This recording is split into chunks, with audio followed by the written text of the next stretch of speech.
Top 5 tips for avoiding academic misconduct. Academic misconduct is defined by Swansea University as committing any act which can help you or another person to gain an unfair and unpermitted advantage. This could mean, for example, buying a paper instead of writing it yourself. It can be using other texts in your writing, but not stating where they came from. It can be sharing answers or working together with other people when it's not permitted, or not following exam regulations. Committing academic misconduct can result in serious consequences, such as a mark of 0 on the assignment or for the module. It could result in the cancellation of all marks for your level of study or even disqualification from your program. Therefore, it's important to learn how to avoid it.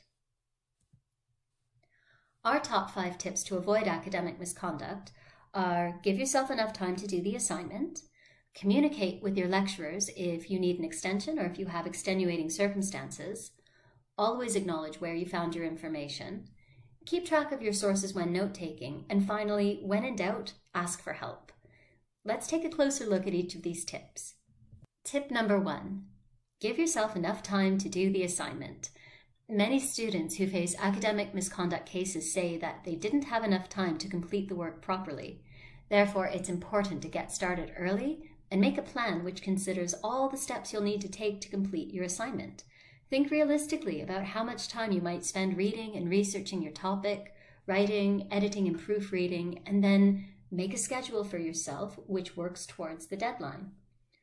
Of course, things don't always go according to schedules, so this leads us to our second tip.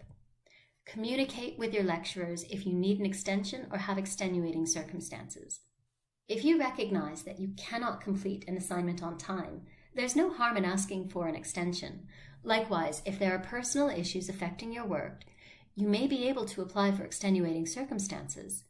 Now, if it's the case that you can't be granted an extension, or if your situation is not recognized as an extenuating circumstance, just remember that a low mark or even getting a 0 on an assignment is better than facing a case of academic misconduct, which could result in much worse than a 0 on an assignment.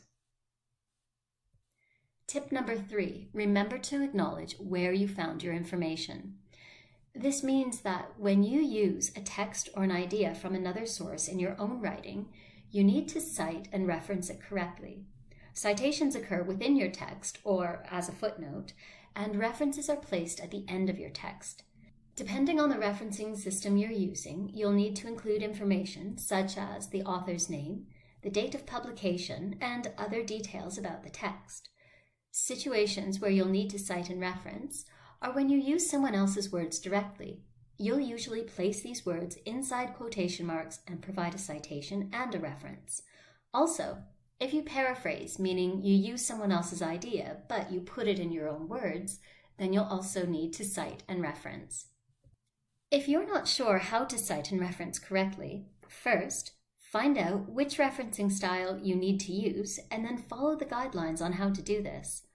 Our library has guides and tutorials for the different referencing systems used at the university, and these can help you acknowledge direct quotes, summaries, and paraphrased texts. They can also help with more difficult referencing issues, such as distinguishing between a primary source and a secondary source, making sure that you reference what you read, or how to acknowledge information from a website or a government document. So this all brings us to tip number 4.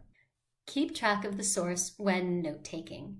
What's meant by this is that the moment you write down any material from another source, be sure to also note where that source came from, and keep those two pieces of information together during your writing process.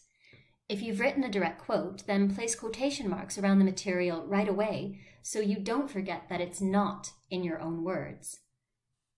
Some students might think that citations and references are something that they'll add in at the end, when they're finished their writing.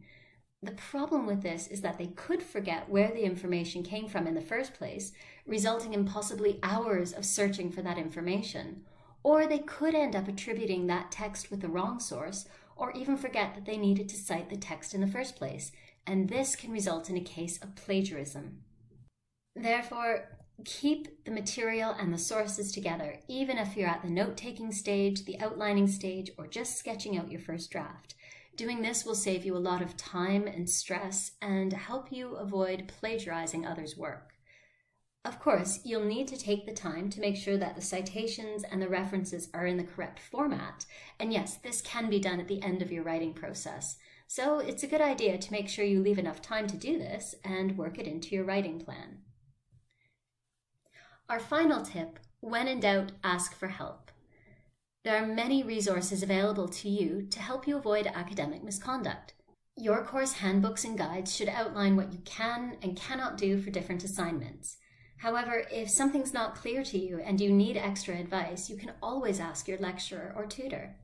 Furthermore, there are web pages on the university website which detail the academic misconduct policy and procedures. And there are a variety of free courses offered by the library and the Center for Academic Success designed to help you find materials, cite and reference correctly, write at different levels, and much more. You can even book one-to-one appointments with the librarians in your subject area and with the tutors at the Center for Academic Success for specific questions and more personalized help. So once again, our top 5 tips are: give yourself enough time to do the assessment, communicate with your lecturers, remember to acknowledge where you found your information, keep track of your sources when note-taking, and when in doubt, ask for help. Hopefully these tips will help you approach your studies at Swansea University with academic integrity. If you're watching this video on YouTube, you can find these links in the video description.